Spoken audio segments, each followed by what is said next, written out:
Apreciados hermanos, explico la palabra del domingo 25 del tiempo ordinario. La primera lectura es del libro de la Sabiduría, capítulo 2, versículos 12 a 20. Los impíos persiguen al justo. Hacia el año 331 a.C., Alejandro el Grande fundó una ciudad en Egipto en la desembocadura del río Nilo y la llamó Alejandría para honrar su nombre. Allí se construyó una biblioteca muy famosa que atraía a estudiosos y letrados de todo el mundo. En Alejandría se estableció una enorme colonia judía de más o menos 180,000 personas. Por el año 250 a.C., en esta ciudad se comenzó a traducir la Biblia del hebreo al griego, llamada de los 70. Su composición se concluyó en torno al año 30 a.C., con la inclusión del libro de la Sabiduría redactado en griego, siendo este el más reciente de todos los libros del Primer Testamento. En Alejandría los israelitas tenían sus sinagogas donde se leían las Sagradas Escrituras y vivían bajo la guía de los ancianos y jefes, encargados de conservar su identidad y sus tradiciones. Sin embargo, los invadía el irresistible encanto de la cultura griega y algunos comenzaron a sucumbir a las tentaciones de la idolatría y a las seducciones de la vida pagana. Los sabios griegos pretendían demostrar la superioridad de su cultura y la incongruencia del judaísmo con los valores del mundo helenístico. Incluso se llegó a una persecución a los judíos bajo los reinados de Ptolomeo Alejandrino y de Ptolomeo Dionisio. Los griegos querían forzar a los judíos para que abandonaran su fe y se modernizaran adoptando los valores de la cultura griega. Es en este contexto en el que el autor del libro de la Sabiduría toma la decisión de defender los valores de la fe y de la cultura de su pueblo.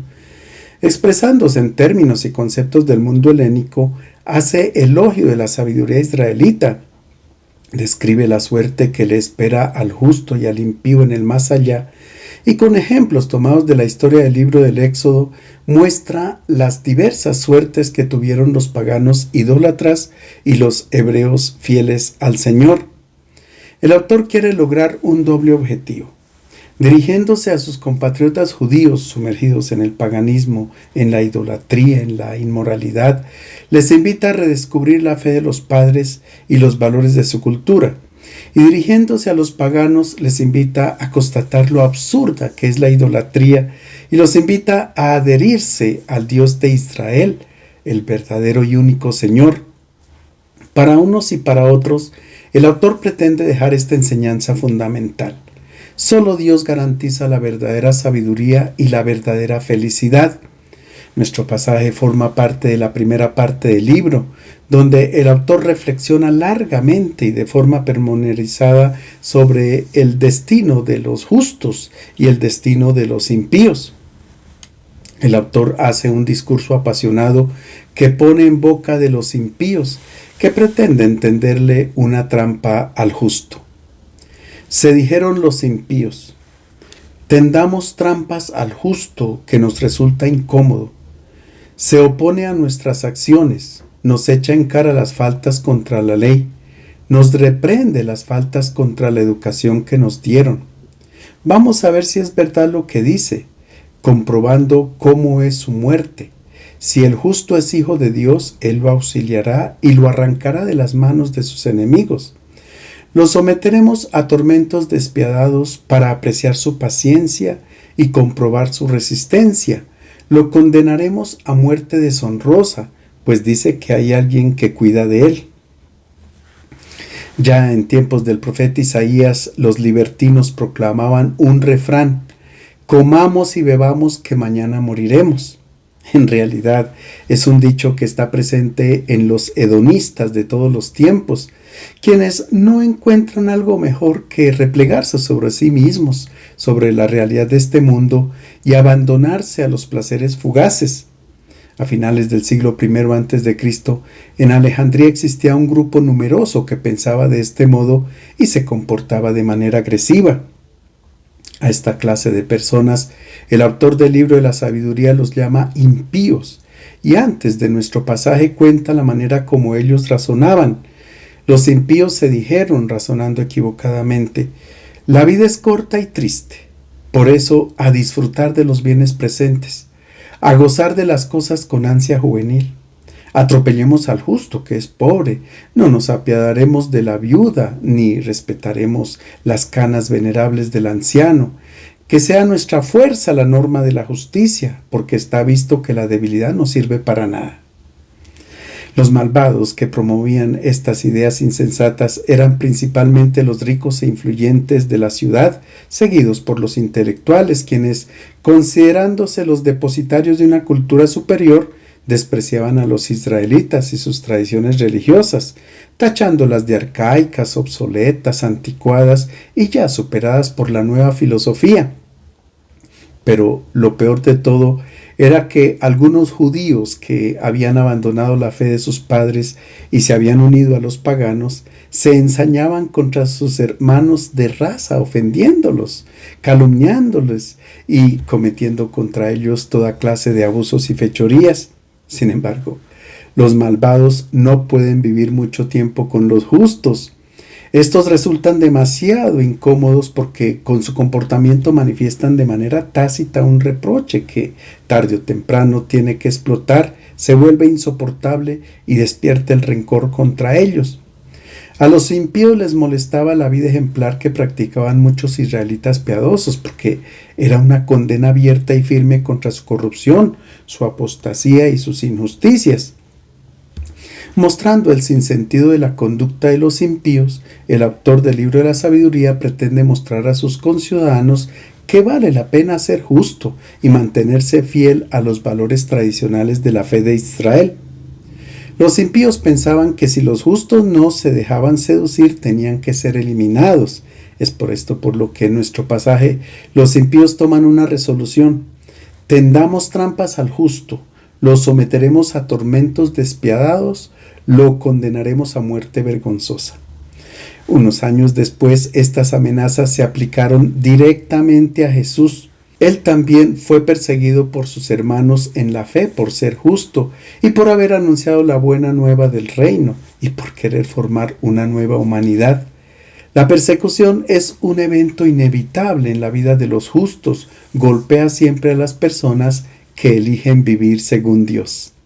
La segunda lectura es de Santiago, del capítulo 3, versículo 16 al capítulo 4, versículo 3. Quienes siembran paz cosechan justicia. La carta de Santiago pretende establecer un cristianismo práctico, ético y moral. El autor, después de haber invitado a los creyentes a vivir con autenticidad y coherencia la fe, de tal modo que se evidencia en obras concretas, ahora presenta unos aspectos particulares que merecen atención por parte de los cristianos. En primer lugar, el cuidado que hay que tener con la lengua. En segundo lugar, la necesidad de acoger la sabiduría que procede de lo alto y rechazar la sabiduría del mundo. Y en tercer lugar, el origen de las discordias que destruyen la comunidad cristiana. Queridos hermanos, donde hay envidia y rivalidad, allí hay desorden y toda clase de maldad. La sabiduría que procede del cielo es ante todo pura. Además es pacífica, comprensiva, dócil, llena de piedad y buenos resultados, sin discriminación ni fingimiento. Los que trabajan por la paz siembran la paz y cosechan la justicia. ¿De dónde nacen las peleas y las guerras, sino de los malos deseos que siempre están luchando en su interior?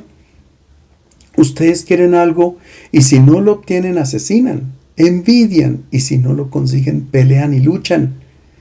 No tienen porque no piden, o si piden, no lo obtienen porque piden mal, porque lo quieren para gastarlo en sus placeres. En nuestro pasaje, el autor contrapone dos sabidurías, la que viene de lo alto y la que nace de este mundo.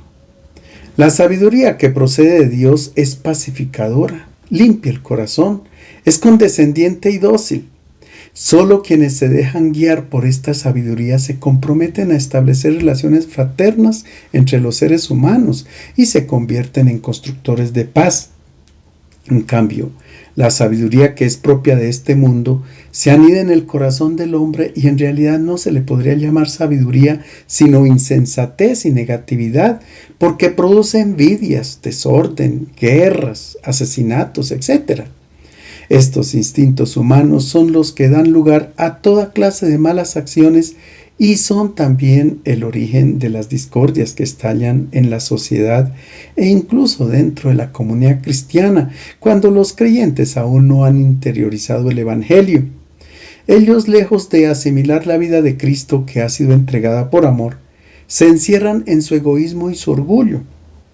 Los cristianos que se adaptan a la sabiduría que viene de lo alto no deberían de ninguna manera involucrarse en discusiones. Si realmente se comprometieran a buscar la felicidad de los hermanos, eliminarían de raíz las causas de los conflictos.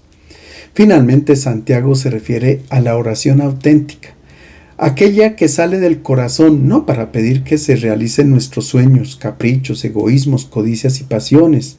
No tiene sentido pedirle al Señor su intervención para satisfacer nuestros placeres. Esta clase de oración no podría ser escuchada por Dios. A Él imploramos la sabiduría, la capacidad de comprender sus planes y la fuerza para poder ponerlos en práctica. El Evangelio es de San Marcos, capítulo 9, versículos 30 a 37. El segundo anuncio de la pasión. Jesús, como enviado de Dios, quiere manifestar el amor infinito que el Padre tiene por la humanidad. En la Biblia, esta relación de amor se manifiesta de una manera particular entre el pueblo de Israel y Dios. El primer mandamiento dice: amarás al Señor tu Dios con todo tu corazón, con toda tu alma y con toda tu fuerza. Además, el Señor pide que este amor sea exclusivo, porque Él es un Dios celoso. Es por esto que dice: no tendrás otros dioses delante de mí. No te harás ídolo ni semejanza alguna de lo que está arriba en el cielo, ni abajo en la tierra, ni en las aguas debajo de la tierra. El profeta Oseas compara la relación de amor de Dios con su pueblo como la de dos enamorados. Dios perdona las infidelidades de Israel porque está enamorado y le habla como cuando un novio habla con su novia. Voy a seducirla, la llevaré al desierto y le hablaré al corazón. Esta imagen del enamoramiento se retoma y recorre en casi todo el Nuevo Testamento, especialmente en el Evangelio de Juan con las bodas de Caná de Galilea y con la figura del Bautista que dice: el que se casa es el novio y el mejor amigo del novio se llena de alegría cuando oye su voz. Toda la historia del mundo y de la humanidad concluye con una boda, como dice el vidente del Apocalipsis. Gocémonos y alegrémonos y demos gloria a Dios, porque han llegado las bodas del Cordero y su esposa se ha preparado. Y el ángel me dijo: escribe, bienaventurados los que están invitados a la cena de las bodas del Cordero.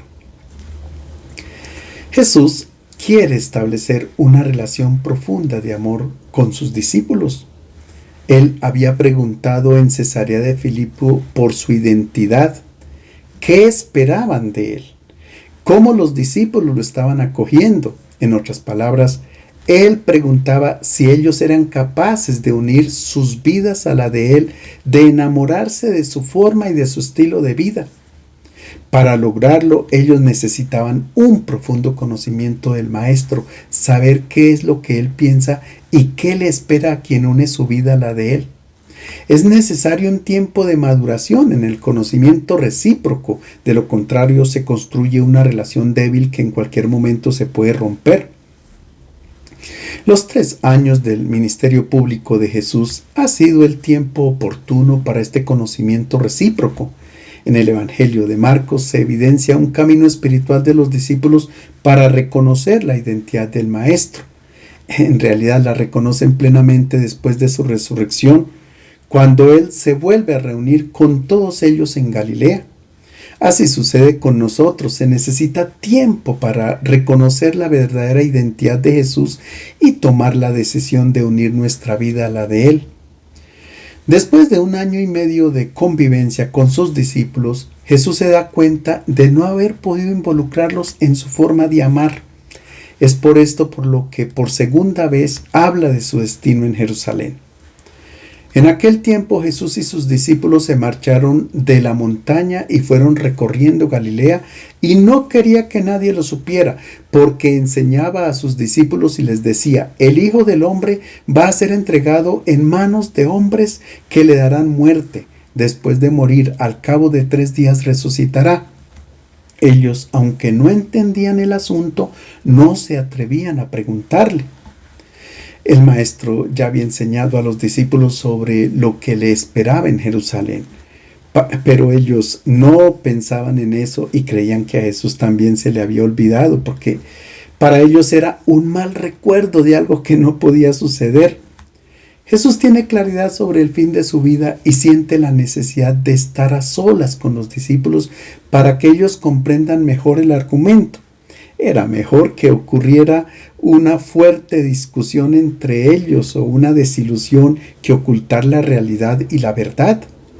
Nuestro pasaje enfatiza que Jesús se queda solo con sus discípulos. Él no quería que nadie supiera dónde estaban porque quería retomar el argumento que ya había provocado una crisis.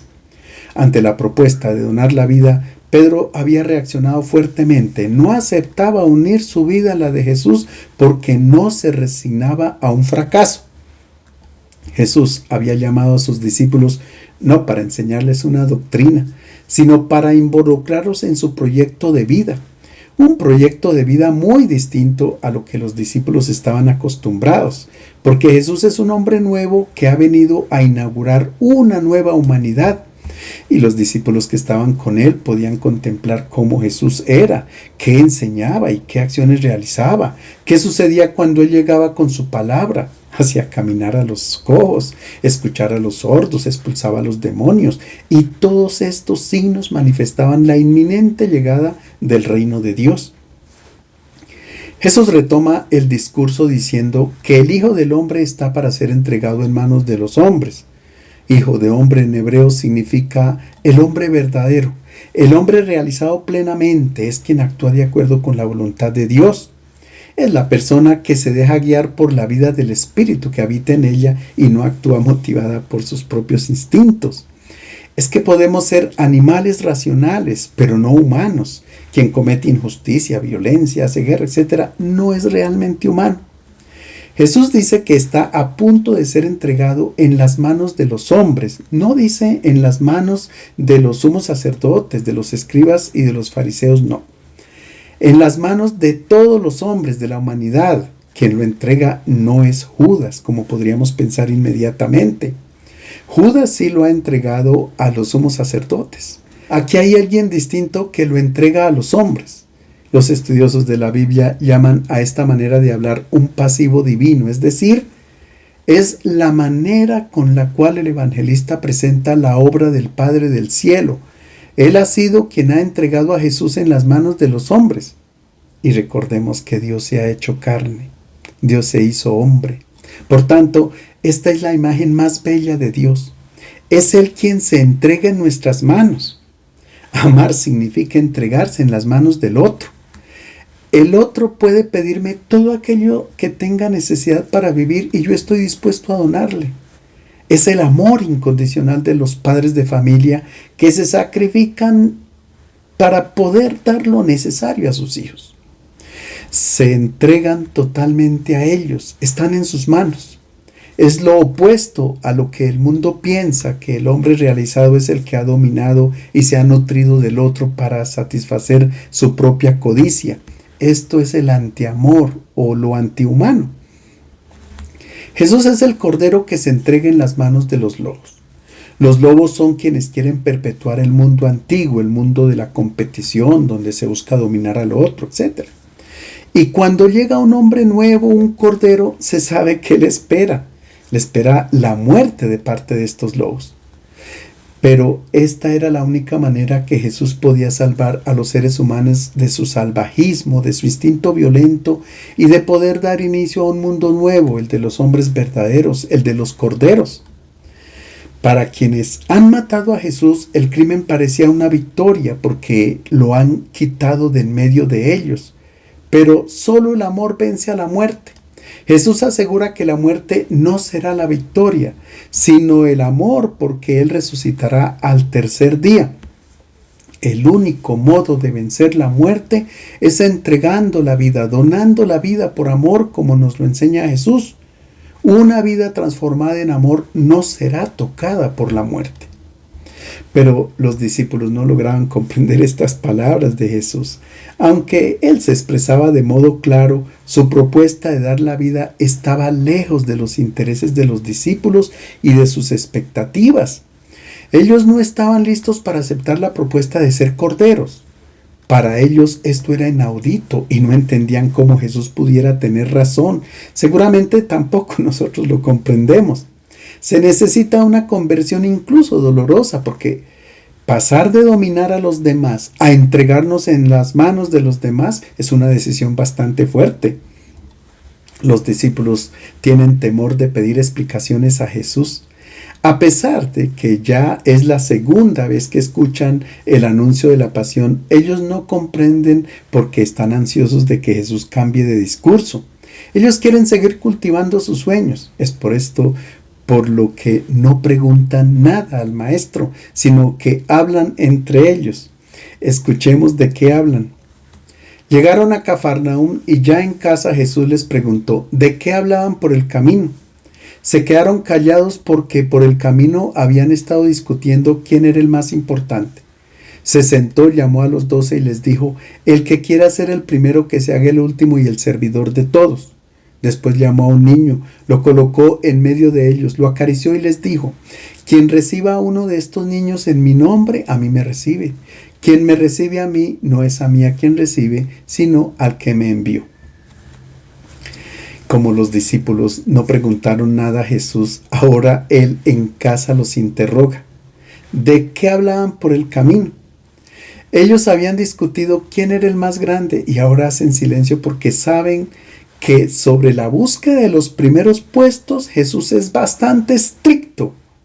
En aquel tiempo, ya fuera en la mesa, en las sinagogas, en la calle, en las asambleas, etc., siempre surgía la necesidad de asignar escrupulosamente los puestos de honor a quienes les correspondían.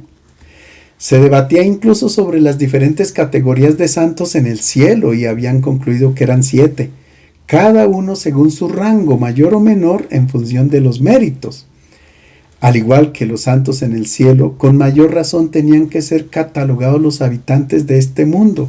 Los justos naturalmente tenían aseguradas las posiciones de prestigio, mientras que las personas impuras, los pobres de la tierra, estaban destinados a la más completa marginación. Jesús era muy claro con respecto a todo lo que hacía referencia a jerarquías, carreras eclesiásticas, títulos honoríficos, besar las manos, las venias, las genuflexiones, etc. Para nosotros estas cosas podrían ser secundarios, pero para Jesús no, porque esto va en contra de la propuesta de hombre nuevo.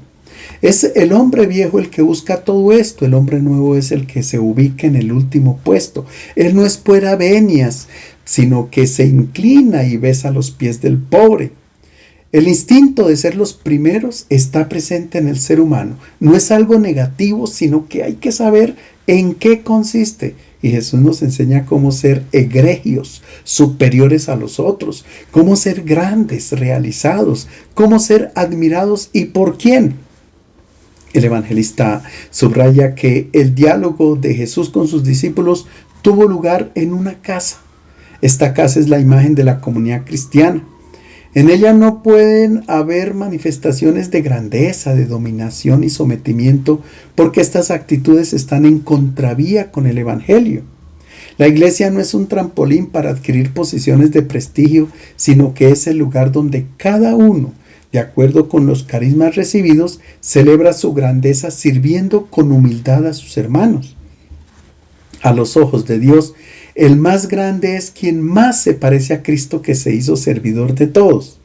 Si una persona quiere ser admirada por Dios, no tiene que sobresalir por encima de los demás, sino que se debe ubicar en el último puesto. Jesús nos enseña cómo lograrlo por medio de sus gestos. San Marcos dice que Jesús se sentó. El evangelista quiere pedirle a sus lectores y escuchas que estén muy atentos porque Jesús va a decir algo supremamente importante. Él se siente en la cátedra como un maestro de su época que convoca y habla. No llama a los discípulos porque estuvieran lejos de él físicamente, estaban todos a su alrededor, sino que estaban lejos de comprender su propuesta. Aún ellos pertenecían al mundo viejo, estaban todavía en el mundo de los lobos que compiten por los primeros puestos, por tanto, aún no se habían acercado al Maestro. Jesús los llama junto a él sin reprocharles nada. Él comprende la dificultad de los discípulos para comprender la propuesta de hombre nuevo. Es que se necesita bastante tiempo para comprenderla y ser acogida. Jesús no les dice que están equivocados pensando en ser los primeros. Hay que satisfacer esta pulsión instintiva. Jesús dice que si quiere ser grande tendrá que ser servidor de todos, debe ser el último de todos. En otras palabras, hay que competir para ubicarse en el último puesto. De la misma manera piensa San Pablo cuando escribe a los romanos: ámense los unos a los otros con afecto fraterno. Compitan en el servicio y en considerar al otro superior a ustedes. Jesús pide el servicio de todos. En otras palabras, nosotros no podemos escoger a quién servir porque seguramente escogeríamos a quienes nos caen bien o a quienes nos parecen simpáticos o a quienes después nos pueden dar las gracias, etc. Jesús dice: el último de todos es el servidor de todos. Por tanto, habría que ser siervos también de quien nos ha hecho mal, del enemigo. Para el discípulo de Jesús, todos son amos que nos pueden dar una orden cuando tengan necesidad de nuestro servicio. Luego Jesús hace un signo. Toma a un niño y lo pone al centro de todos. Paidion en griego indica a un individuo que por edad o por su oficio no cuenta nada en la sociedad, no es importante en la escala social. En tiempos de Jesús los niños eran amados, pero no se les daba importancia social, no contaban nada desde el punto de vista legal.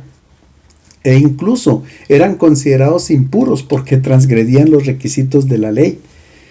Tanto en aquella época como hoy, si alguien quiere subir en la escala social, no se junta con los que no cuentan, con los pobres, los enfermos, los necesitados, no. Sino que busque el favor de quien lo puede ayudar a subir. Los niños son quienes únicamente tienen necesidad de ayuda, de atención y de servicio. Si se tiene presente esto, es claro el significado del gesto de Jesús. Él quiere que la comunidad de sus discípulos ponga en el centro de su atención y esfuerzos a los más pobres, a los que no cuentan, a los marginados, a las personas impuras, etc. De este modo es que se acoge a Jesús y se une la vida a la de Él.